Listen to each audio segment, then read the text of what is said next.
en sí la cadena NH a nivel mundial utiliza este tipo de servicios, porque estamos comprometidos primero con el medio ambiente y en segundo pues con los ahorros que definitivamente a cualquier administración son significativos, ¿no?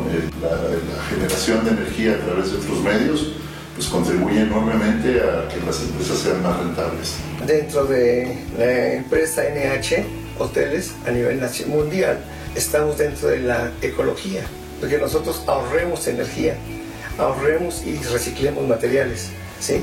Dentro de los 13 hoteles que forman la cadena NH en México, somos el primero. En sí, el servicio siempre ha sido totalmente satisfactorio. Están cuando los necesitamos, los buscamos, es respuesta inmediata. Estamos muy contentos con el servicio que nos han brindado y yo creo que lo más importante es que siempre estamos buscando alternativas de mejora para que nuestra inversión sea aún más rentable.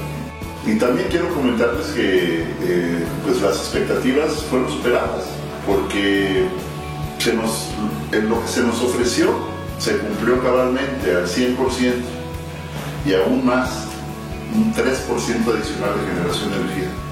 Yo creo que esto para cualquier empresa es sumamente satisfactorio. Nosotros estamos muy contentos con esta generación y estamos sin duda recomendándolos ampliamente para que muchos se sumen a este esfuerzo de hacer una inversión en este tipo de generación de energía.